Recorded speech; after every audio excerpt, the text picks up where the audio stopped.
آخری دنوں میں جب سب لوگ بنکر سے بھاگنے کا سوچ رہے تھے تب ایوا براؤن نے ہٹلر کا ساتھ دیا۔ ایوا براؤن ہٹلر کی 13 سال پرانی مسٹریس تھی۔ ان دونوں کی شادی تو نہیں ہوئی تھی لیکن پھر بھی وہ ہٹلر کے ساتھ ان کے بنکر میں رہتی تھی۔ ایکسپرٹس کا کہنا ہے کہ بنکر میں ہٹلر کے ساتھ رہنا ایوا براؤن کی ہی ضد تھی، اور شاید ہٹلر کی کمزوری کی وجہ بھی یہی تھی۔ ایوا براؤن ایک رومانٹک اور جذباتی لڑکی تھی جو آخر تک ہٹلر کے ساتھ رہنا چاہتی تھی۔ ایوا براؤن کے کچھ لیٹرز ملے جو اس نے اپنے دوستوں کو لکھے تھے۔ ان لیٹرز کو پڑھنے کے بعد ہی ہٹلر اور ایوا کے پرائیویٹ لائف کا پتہ چل سکا۔ ایوا کی زندگی کا مقصد ہی ہٹلر کے ساتھ رہنا تھا۔ ایک لیٹر میں اس نے لکھا تھا کہ یہ جگہ بہت ہی زیادہ ڈراؤنی ہے لیکن میں خوش ہوں کہ ہٹلر میرے ساتھ ہے۔ اس بنکر کے اندر ایوا کی روٹین بہت ہی زیادہ لمیٹڈ تھی۔ وہ اکثر اپنے کمرے میں وقت گزارتی تھی، اپنے فوٹوگرافز کو ارینج کرتی تھی اور کبھی کبھی ہٹلر کے ساتھ کافی پیتی تھی۔ لیکن ایک چیز جو اس کے خط سے سمجھ آتی ہے اور وہ یہ ہے کہ ایوا براؤن خود کو بہت اکیلا محسوس کر رہی تھی۔ یہ خط ایوا کی محبت اور وفاداری ہی نہیں دکھاتا بلکہ اس کے اندر کا ڈر اور اکیلا پن بھی دکھاتا ہے۔ بنکر کے باہر کے حالات کی بات کی جائے تو آخری 10 دنوں میں پورا برلن جنگ کا میدان بنا ہوا تھا۔ لائٹ بمبرز ہر دن اور ہر رات برلن پہ بم برسا رہے تھے۔ ریڈ آرمی یعنی کہ سوویت یونین کی ملٹری وہ چند کلومیٹر دور برلن کے بارڈر پر ہٹلر کی آرمی سے لڑ رہی تھی۔ بے شک ہٹلر کی آرمی کے پاس اس وقت برلن کو محفوظ رکھنے کے لیے 900 ٹینکس اور 5 لاکھ کے قریب جرمن سولجرز تھے، لیکن اس سب کے باوجود بھی نازی جرمنی کی فورسز پگھل رہی تھی۔ ہٹلر جس کا یہاں پہ 1000 سال تک راج کرنے کا سپنا تھا وہ اب ناکام ہوتا دکھ رہا تھا۔ برلن کے لوگ بنکرز اور چھتوں کے نیچے چھپ کر اپنی جان بچانے کی کوشش کر رہے تھے اور دوسری طرف ریڈیو پر صرف نازی پروپیگنڈا اور صرف میوزک چل رہا تھا۔ دیکھتے ہی دیکھتے ریڈ آرمی نے برلن کے آؤٹ اسکرٹس پر ہر طرف جرمن فورسز کو ہرا دیا۔ ایک جرمن سولجر نے بتایا کہ جب وہ واپس برلن آیا تو اس کو برلن شہر پہچاننا مشکل ہو رہا تھا کیونکہ ہر طرف ملبے کا ڈھیر ہی ڈھیر لگا ہوا تھا۔ یہی وہ وقت تھا جب جرمن آرمی کو ہٹلر کی لیڈرشپ کا دا اینڈ ہوتے نظر آ رہا تھا۔ ہٹلر کی موت کے کچھ دن پہلے ایک اور پروپیگنڈا انفولڈ ہوا۔ ہرمین گورنگ جو کہ نازی جرمنی ایئر فورس کا چیف تھا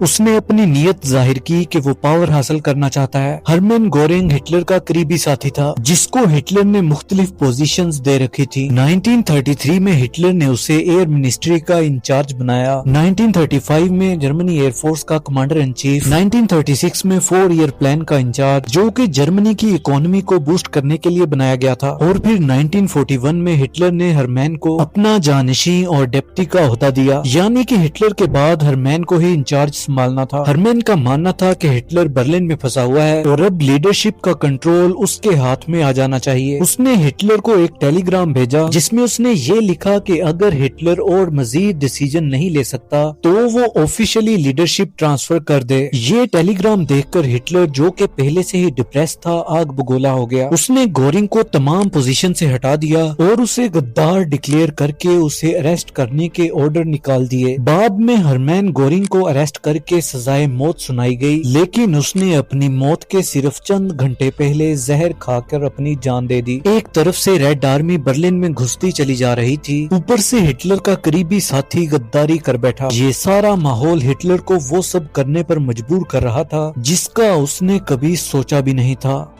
29 اپریل سال 1945 کا دن تھا۔ ہٹلر نے اپنے آس پاس کے لوگوں کو بلا کر کہا کہ اب وقت آ چکا ہے۔ رات کے 1 بجے اس نے اپنی برسوں پرانی مسٹریس ایوا براؤن سے شادی کر لی۔ یہ شادی اسی بنکر میں 2-3 آفیسرز کے سامنے ہوئی۔ شادی کرنے کے بعد اس نے اپنی سیکرٹری کو بلایا اور اسے اپنی وصیت لکھنے کو کہا جس میں اس نے لکھا تھا کہ میں اور میری بیوی ایوا ہم دونوں نے موت کو چنا ہے۔ ہمارے لیے سرنڈر کرنے کی شرمندگی سے بہتر موت ہے۔ بدقسمتی سے یہ شادی صرف 1 دن کی تھی۔ 30 اپریل سال 1945 دوپہر کے 12 بجے ہٹلر نے اپنے بلونڈی نام کے کتے کو زہر دیا اور ایوا کے ساتھ کمرے میں چلا گیا۔ اپنی شادی کے ٹھیک 24 گھنٹے کے بعد ان دونوں نے اپنی زندگی کمرے میں ختم کر لی۔ ہٹلر نے پسٹل سے اپنی جان لی جبکہ ایوا نے سائنائڈ کیپسول کھا کر موت کو گلے لگا لیا۔ بنکر کے سٹاف کو پہلے سے انسٹرکشن تھی، لہذا وہ دونوں کی باڈیز کو صحن میں لے گئے اور آگ لگا دی۔ ہٹلر اپنے پیچھے کوئی بھی نشان نہیں چھوڑ چھوڑنا چاہتا تھا۔ موت سے پہلے انہوں نے اپنے ڈاکومنٹس اور ساری تصویریں جلائیں اور آخر میں خود کو بھی جلانے کا آرڈر دیا۔ یہ سب یہ ظاہر کرتا ہے کہ ہٹلر مرتے دم تک خود کو اپنے شکار کے حوالے نہیں کرنا چاہتا تھا، یہاں تک کہ سوویت سولجرز اس کی باڈی پر قبضہ کر کے دنیا کو ٹرافی کے طور پر بھی نہ دکھا سکیں۔ اسی وجہ سے ہٹلر نے اپنی باڈی جلانے کا آرڈر دیا تھا۔ جب ریڈ آرمی بنکر میں پہنچی تو انہیں صرف جلے ہوئے ریمینز ملے اور یہ ہٹلر کے تھے، یہ کافی جانچ پڑتال کے بعد پتا چلا۔ انہوں نے ہٹلر کے دانت کے سیمپلز لیے۔